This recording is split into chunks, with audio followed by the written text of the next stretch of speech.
Oi, pessoal. Tudo bem?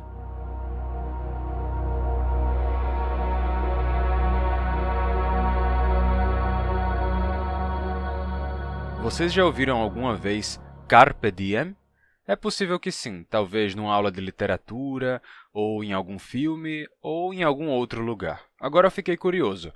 Se você se lembrar de onde ouviu Carpe Diem pela primeira vez, deixe aí nos comentários. Bem, a gente costuma traduzir isso como aproveite o dia. Essa frase ficou famosa graças a um poema do poeta romano Horácio, que viveu no primeiro século antes de Cristo. Inclusive, daqui a pouquinho, vocês vão me ouvir recitar esse poema em latim. Não, melhor, vocês vão me ouvir cantar esse poema. Esperem só eu terminar as explicações iniciais. Bem, é um poema que Horácio escreveu para sua amada, que aparentemente era muito ansiosa e preocupada com o que ainda ia acontecer. E de maneira muito poética, ele tenta trazer um pouco de calma ao coração dela. De forma resumida, ele diz que a gente não deve se entregar à preocupação por um futuro que não dá para prever, que é melhor se concentrar no agora e desfrutar do que há neste momento. O interessante é que o poema não rima, assim como a poesia dos gregos e dos romanos de forma geral. Aí você pensa, que coisa mal feita, eles não sabiam nem fazer uma rima. É que, na verdade, eles usavam outro recurso poético, organizando as palavras de forma que as sílabas longas e breves ficassem posicionadas de maneira que o poema tivesse ritmo.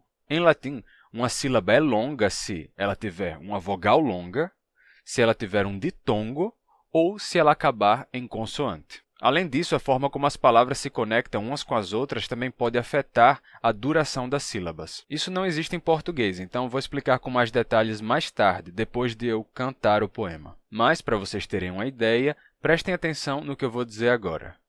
Salvete, mi nomen est Stephanos, magister linguae latinae sum, et Graecae. Percebam que, quando eu disse mihi nomen est Stephanos, tem algumas sílabas que são mais longas. Mihi nomen est Stephanos. Ta ta ta ta ta ta ta ta. Certo? Isso acontece em latim. Ou quando eu disse magister linguae latinae, ou seja, ta ta ta ta ta ta ta ta, magister linguae latinae. Tem algumas sílabas que duram mais que outras. E a duração das sílabas não tem a ver com ser sílaba tônica ou sílaba átona, não tem nada a ver com nada que a gente tem em português, certo? É algo realmente diferente, eu vou explicar melhor daqui a pouco. Existem sílabas que são claramente mais longas que outras. É isso que acontece. Mas, claro, nesse exemplo que eu dei, eu estou só falando. Mesmo tendo um certo ritmo, não é algo organizado. Entretanto, lá na Idade Antiga, eles perceberam que, organizando as palavras de maneiras específicas, era possível dar um ritmo interessante às frases. Graças a esse recurso, em latim podemos dizer coisas como tempora mutantur nos et muta murinillis, certo? Que é, os tempos mudam, nós também mudamos com eles. Ou, literalmente, nós também mudamos neles. É claro que, em latim, a gente poderia dizer isso com diferentes palavras, de diferentes formas, mas, com essas palavras específicas nessa ordem, a gente termina gerando esse ritmo. Tempora mutantur nos et muta murinillis. Ta ta ta ta ta ta ta ta ta ta ta ta ta ta. Interessante, né? Então, da mesma forma que a gente usa o recurso da rima, eles usavam esse recurso do ritmo. Agora vocês estão um pouco mais preparados para ver o famoso poema do Carpe Diem. Antes de cantar o poema, eu vou apresentar o ritmo dele para vocês. E depois de cantar, aí eu vou explicar detalhadamente como funcionam as vogais longas e breves, além de fazer a tradução do poema. Vamos dar uma olhada rápida no ritmo do poema. Vamos lá. Tá. Eu já deixei ele aqui, então vamos lá. Aqui a gente vai ter o seguinte. Tu ne quaesieris, quire ne fas, quem mihi quem tibi, finen dederint leuconoe, nec Babylonios, temptaris numeros, ut melius, quid quiderit pati. Ou seja, ta ta ta ta ta ta ta ta ta ta ta ta ta ta ta ta, certo? Isso acontece por causa da posição das sílabas longas e breves, né? Você vai ter esse tu com vogal longa, ne com vogal longa, esse quae ou que, numa pronúncia mais tardia, com um ditongo ou com uma vogal longa, né? Na pronúncia mais antiga seria um ae, o ditongo, numa pronúncia mais tardia, com vogal longa, depois si, ris. Aí o si breve, breve e ris acaba em consoante longa. Aí tem skire, ou seja, longa, breve. Nefas, breve, longa. Então fica tu ne quasi eris skire nefas. Ta, ta, ta, ta, ta, ta, ta, ta, ta, ta. Vê? Fica com esse ritmo. Naturalmente, é só você fazer a leitura e já sai com o ritmo. Ou seja, as palavras são organizadas de forma que, ao ler o poema em voz alta, alguém que saiba latim e pronuncie as suas sílabas longas e breves, produza naturalmente o ritmo esperado pelo autor. Graças a esse ritmo natural das próprias palavras, que foram organizadas assim cuidadosamente, podemos até adicionar notas musicais às sílabas, o que deixaria a recitação do poema assim. Tu ne quasi eris scire nefas, quemmi quentivi, finendi dederint leuconoe nec Babylonios, temptaris numeros ut melius, quid erit pati, seu plures hiemes, seu tribuit, Jupiter ultima.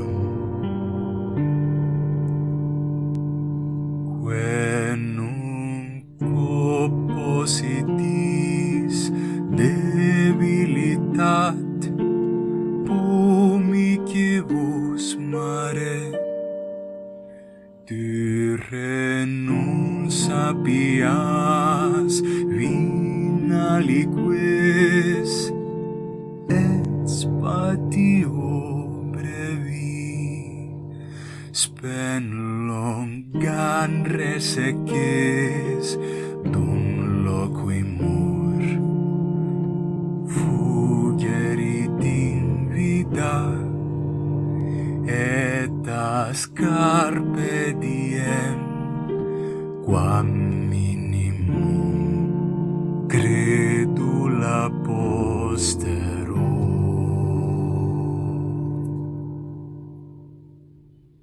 É um belo poema, não acham? Ainda vamos fazer a tradução e a análise. Mas bem, neste final de ano, caso vocês não possam presentear as pessoas que amam com um poema que vá perdurar por mais de 2000 anos, não fiquem tristes. Vocês ainda podem presentear com Insider, cujas roupas são muito duradouras. Com a Insider, você pode dar o presente perfeito, graças às suas roupas minimalistas que combinam com qualquer ocasião. E as roupas da Insider contam com um tecido confortável, além das outras vantagens que vocês já conhecem. E caso o presente não sirva, eles têm um processo de troca rápido e simples para garantir que a escolha final seja perfeita. É um presente que nunca falha. No meu caso, eu comecei a usar Insider no comecinho de 2024, e agora eu praticamente só uso Insider. Então, se você quer que o seu presente seja útil, então realmente vale a pena. Usem o cupom GLOSSONAUTA15. Vou deixar o cupom na descrição e no comentário fixado, além do link, que já aplica o meu cupom automaticamente. Bem, vamos lá. Agora vamos fazer uma análise mais completa do poema. E não só desse, eu também vou mostrar um trecho da Eneida. E a propósito, caso vocês não saibam, obras como a Eneida, em latim, e também a Ilíada e a Odisseia, em grego, que são obras enormes, foram escritas em verso, usando métrica. Tá? Então, a obra inteira é escrita, é organizada de forma que você tem esse recurso da métrica, que as palavras estão lá todas posicionadas de uma maneira que você pode ler a obra toda e toda a obra tem esse ritmo. Bem, bora lá dar uma olhada. Primeiro, começando com o poema de Horácio escrito a Leuconoe. né? Que é a amada dele. Esse é o nome dela. Então, vamos lá. Tá? Ele começa... Tá, eu vou comentar primeiro sobre sílabas longas e breves. Como é que funciona isso? O latim tem vogais longas e vogais breves. Então, você pode ter uma palavra como malum, que tem um A longo, e malum, que tem um A breve. Malum, malum. A primeira significa maçã e a segunda significa mal. Se você quiser dizer uma maçã má, por exemplo, seria malum, malum. Tá? E não tem nada a ver com sílaba tônica. É tanto que essas duas palavras têm a sílaba tônica no mesmo lugar. A primeira sílaba é tônica, malum, malum. Só que uma é longa e a outra é breve. Tá? Então, a gente pode representar quais vogais são longas usando o macron, que é esse traço sobre a vogal. Então, tu, vogal longa. Ne, vogal longa. Aqui temos um ditongo, ai. Ai é um ditongo, então ele tem uma duração maior, conta como vogal longa. E em uma pronúncia mais tardia do latim, né, no latim pós-clássico, século II, III, IV, né, assim, depois de Cristo, a pronúncia foi se consolidando como uma vogal simples, aberta e longa. Então, não mais ai, e sim é. Então, que, que é normalmente como eu pronuncio. Então, temos aqui longa, longa, longa. Essas três sílabas. Tu, ne, que. Depois temos si, que é uma sílaba breve. Si, porque tem uma vogal breve. Depois a gente tem esse e, que é uma sílaba breve também. Si, e. E ris, dando uma sílaba longa, porque acaba com consoante. Então, mesmo se a vogal for breve, mas a sílaba acaba com uma consoante, essa consoante aumenta a duração da sílaba. Ris, ris, e fica longa. Então, fica ta, ta, ta, ta, ta, ta. Tu ne que sieris. Certo? Aí você vai ver que todos os versos começam do mesmo jeito. Era ta, ta, ta, ta, ta, ta. Aqui temos finendi dederint. Finendi, longa, longa, longa. Aqui, longa porque tem vogal longa. Nem acaba com esse M, né, que vai ter o contato com o D, então nendi.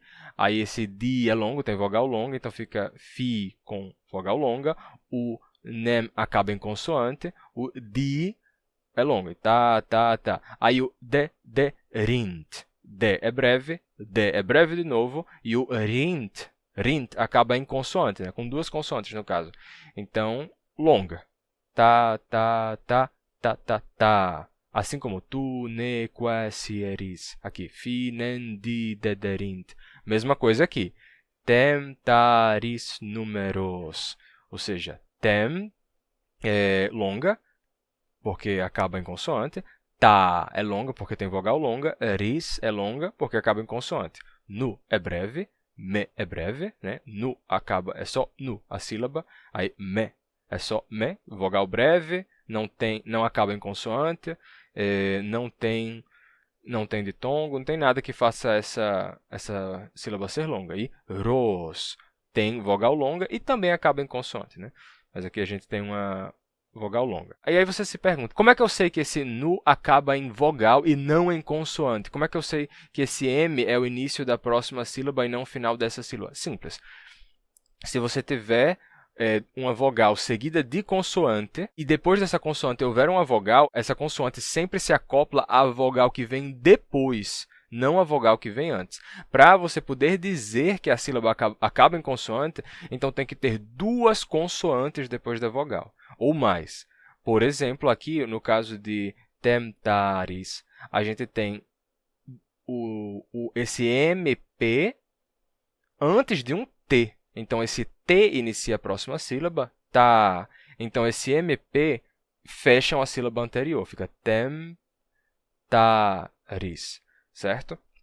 Aqui é a mesma coisa, esse ris acaba em consoante. Mas se por acaso a próxima palavra começasse com vogal, então esse S se acoplaria à vogal inicial da próxima palavra e essa sílaba deixaria de acabar com consoante e ficaria breve.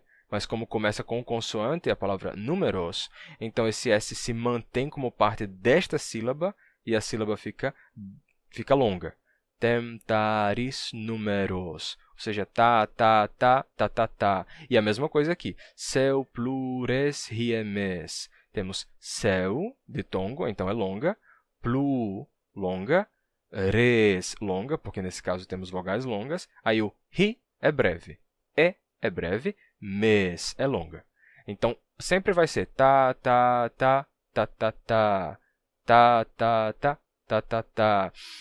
E se você continuar, vai ficar... o resto do verso também tem a mesma duração. A única coisa que não importa nesses versos é a última sílaba, certo? Então, essa daqui acaba com sílaba breve. Tibi.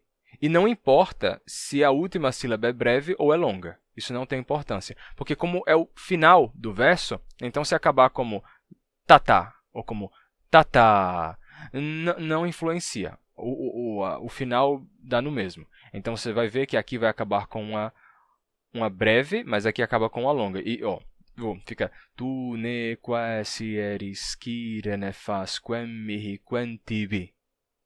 Finendi dederint leuconoe nec Babylonios. Aqui acaba com uma longa. Aí o pati é com longa. Aí você vai vendo maré acaba com breve. Mas brevi acaba com longa. Invida acaba com breve. E postero acaba com longa. Tá? Então, a última não importa. Mas o que acontece, o ritmo que vai acontecendo dentro do verso, isso é o que importa. A sílaba final, não. Entenderam como é que funciona a métrica? Tá? Você vai ter sílabas que são longas, porque tem uma vogal longa, porque tem um ditongo, ou porque acaba com consoante. Isso é o que dá a métrica do poema. Então, agora vamos analisar o significado. O que é que esse poema quer dizer? Bem, diz, tu ne quasi eris. Ou seja, tu não perguntes.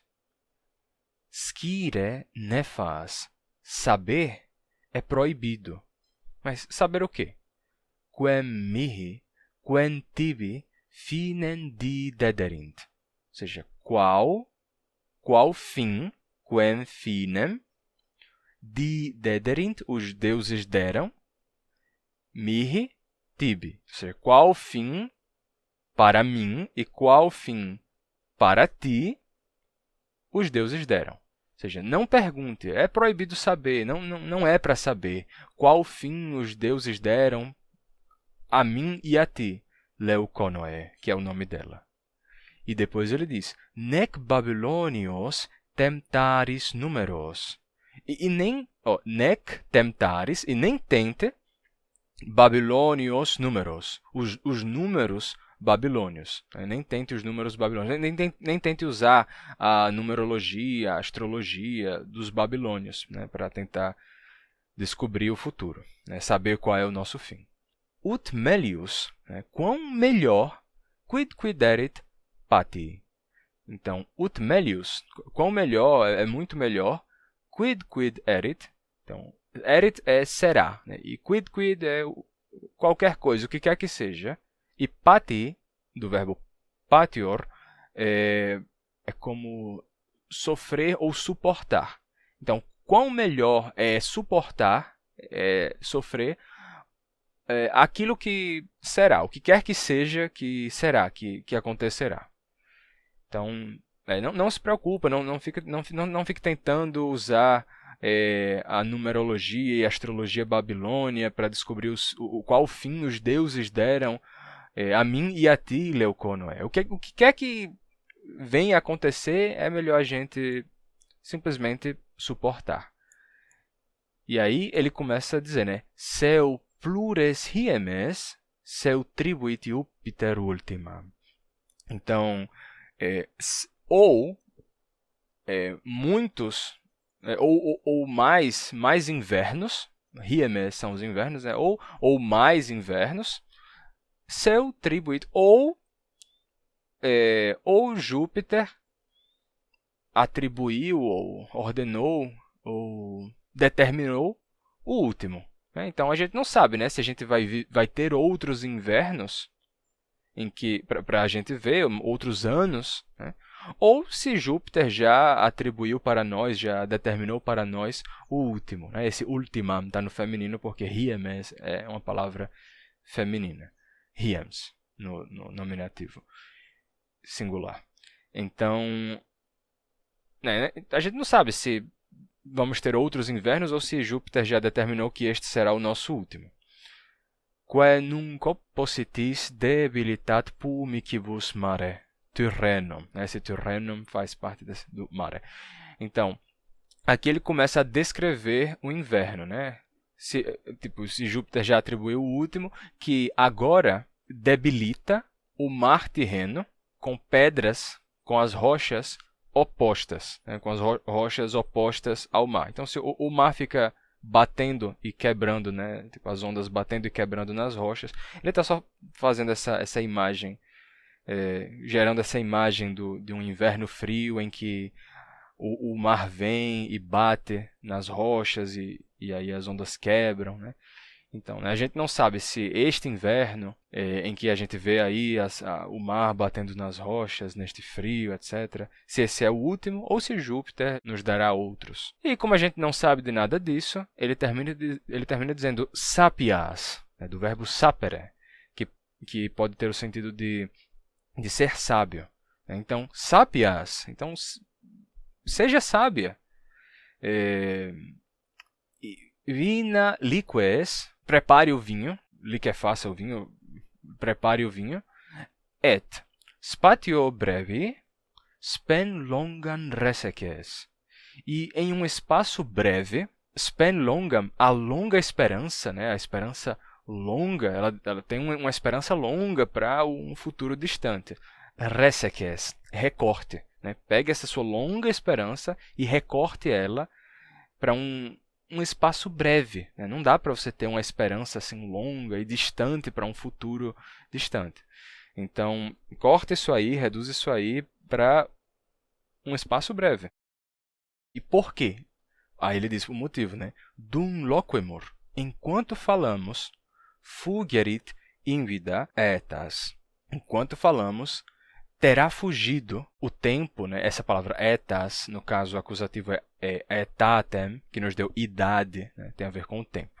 Então, enquanto falamos, terá fugido o tempo. Invida etas, ou seja, o tempo mau, o tempo invejoso, o tempo cruel, poderia dizer. Né? Enquanto a gente fala, o cruel tempo já vai ter fugido. E aí, ele finalmente encerra dizendo, carpe diem.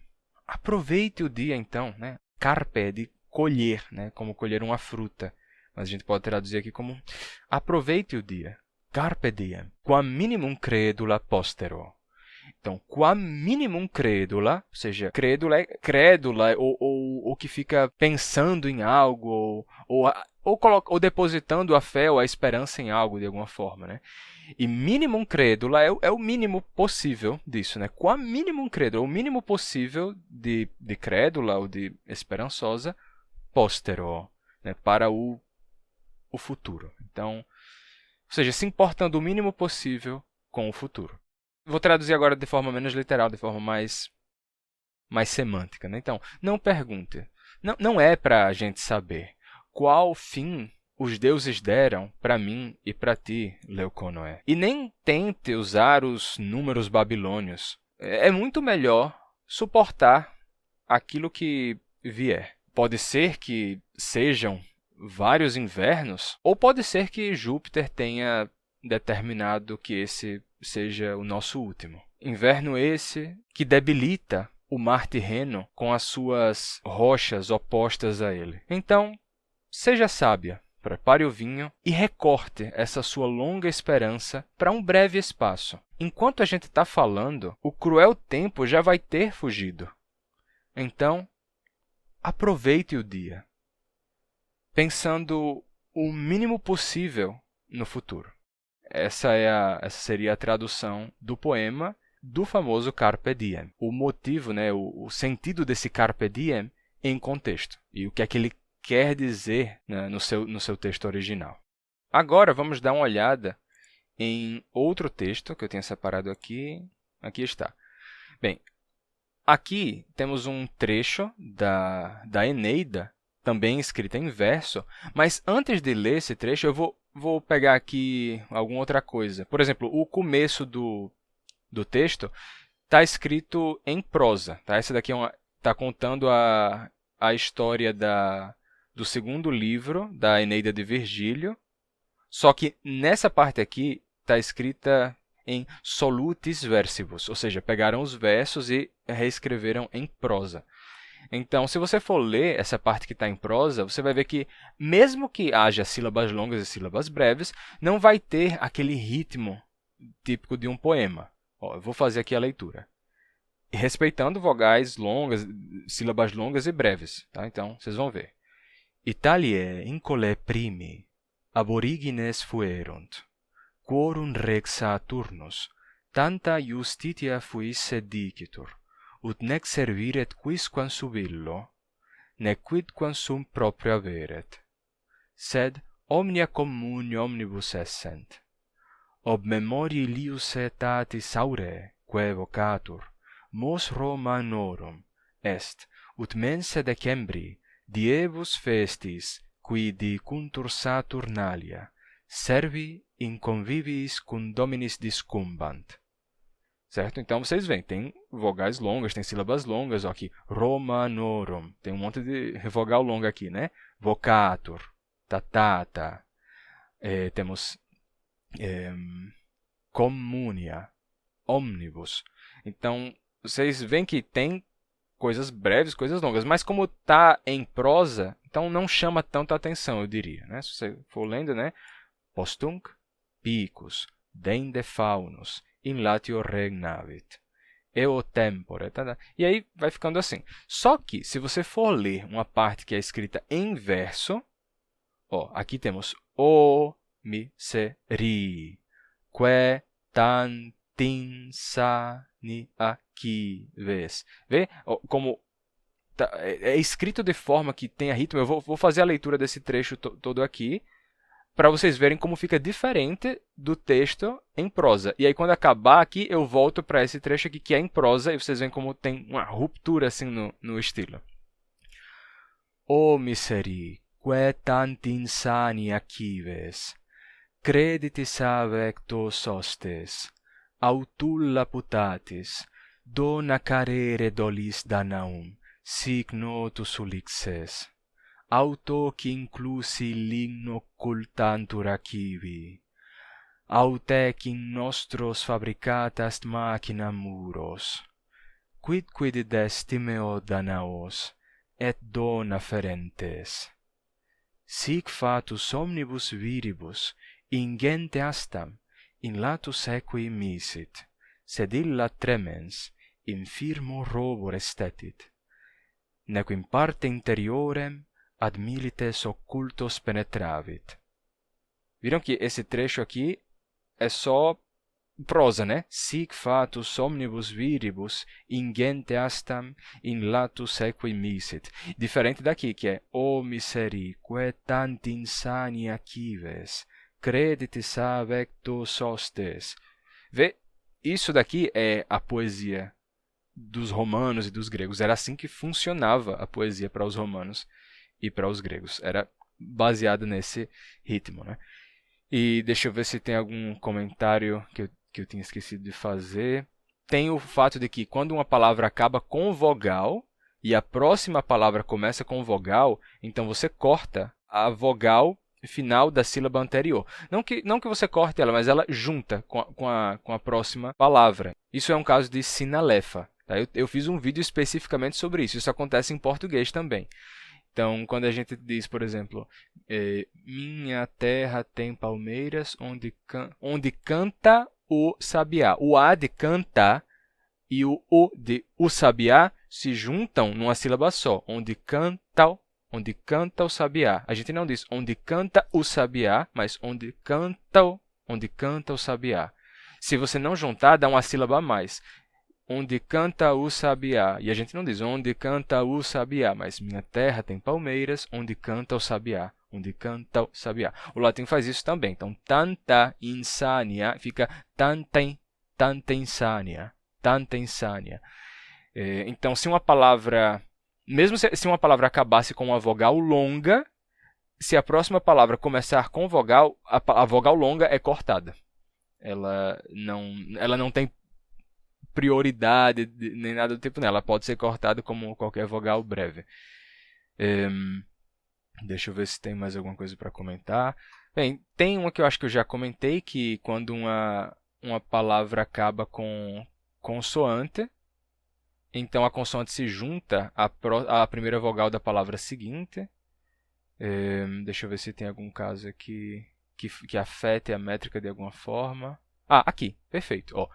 Aqui temos um quid. Ou seja, seria sílaba longa. Quid. Porque acaba em consoante, quid, e acaba em consoante de novo, quid. Só que o D do quid, desse segundo aqui, ele se junta com o I da próxima palavra. Então, em vez de você dizer quid, id, você vai dizer quidid. Fica did, ele junta com a próxima palavra. Fazendo com que essa sílaba não acabe mais com consoante. Então, em vez de ficar longa, quid, fica quidid. A segunda fica breve. E aí, o D do id junta com o est. Então, termina que esse id, que seria longo, também fica breve. Porque o D passa para a próxima palavra. Então, em vez de ficar longa, porque o est é longo, porque acaba em consoante, então vai ficar longa, breve, longa. Porque esse D passa para a próxima palavra, esse D também passa para a próxima, então essas duas sílabas que acabariam em consoante passam a acabar com vogal, e como a vogal é breve, então ficam sílabas breves, então em vez de ficar longa, fica longa, breve, longa. Quididest. Ta. Ou seja, ta. Quididest, quididest, timeo danaos et donaferentes, certo? No caso do et, por exemplo, é um caso semelhante ao do id, só que esse id terminou ficando breve, porque o D passa para a próxima palavra que começa com vogal. Como et tem uma palavra depois que começa com consoante, então o T não passa para a próxima palavra, se mantém aqui e mantém essa sílaba como sendo longa. Então aqui é et, longa, et dona. Ferentes. Longa, breve, longa. Et dona ferentes. Ta.